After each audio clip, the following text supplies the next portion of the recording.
India is one of the most scammed countries in the world. Every other day, we hear reports of some fraud or the other. So much so that yesterday we covered a new scam that some NBFCs were running. And today we are here with yet another scam story. The story of India's biggest bank frauds, also run by an NBFC.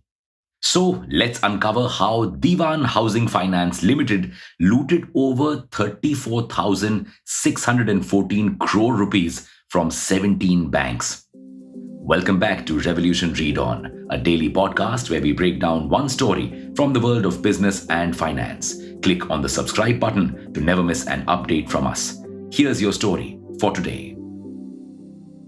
DHFL came into existence in 1984 with the tagline, "Changing Rules, Changing Lives."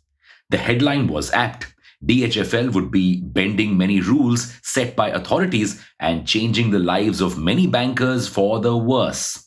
But we'll come to that part in a bit. Back in 1984, DHFL was just a simple NBFC with humble beginnings. Slowly and steadily, the real estate financing company became India's third largest mortgage lender.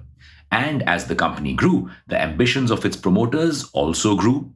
By 2010, Kapil and Dheeraj Wadhwan were no longer interested in just taking money from banks and mutual funds and loaning it to their customers. They wanted this money for themselves. Hence began a scam so monumental that it involved 17 banks, over 75 businessmen and associates, and even two gangsters associated with none other than Dawood Ibrahim. So they kept taking money from banks as usual. In fact, they borrowed as much as 42,871.42 crore rupees during 2010 to 2018. But when it came to returning these loans, the Wadhwan brothers claimed the DHLF was seeing a record number of non-performing assets and couldn't return this money. This happened around the time that IL and FS, another NBFC, crashed. So the lie was plausible. NBFCs were a risky investment. But this lie was short-lived. In 2019, a report by Cobra Post claimed that DHFL wasn't a failure, it was a scam. Now, this obviously got everyone's attention, especially the banks that had loaned money to DHFL.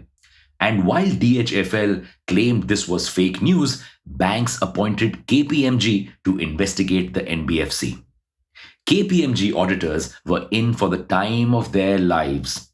These CAs got a close look into one of the biggest scams in the world, and boy, were they in for a surprise. Here's what they discovered. First, KPMG conducted a detailed study of 15,000 crore rupees loaned to DHFL. Out of this, around 10,000 crore rupees were not given out as loans but were invested in mutual funds. Second, the rest of the 34,000 crore rupees was given out as loans to shell companies belonging to either the promoters and directors or their relatives. Loans worth 14,000 crore rupees were given to 25 companies that had less than 1 lakh rupees of profits. These were shell companies. This report sent the world into shock, and Union Bank immediately filed a complaint against DHFL.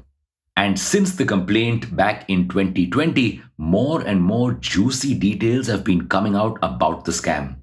In total, 87 shell companies and 260,000 fictitious borrowers using a software were created by DHFL promoters. They were also accused of giving loans to companies reportedly belonging to Iqbal Memon and Chhota Shakil, gangsters allegedly connected to Dawood Ibrahim. And that's not all. Yes Bank was also involved in this mess. Yes Bank invested 4,727 crore rupees in DHFL bonds and gave 750 crore rupees worth of loan to it. In return, DHFL gave loans worth 600 crore rupees to Do It Urban Ventures, a firm belonging to Yes Bank's founder's family. There's much more to this case with new information released every other day. But our point was to highlight the amount of damage just one NBFC can cause. And it is our auditors and our regulators who can prevent this from happening. But too often, these superheroes reach too late to the scene after the crime has been committed. All they can do is try to prevent more such cases in the future.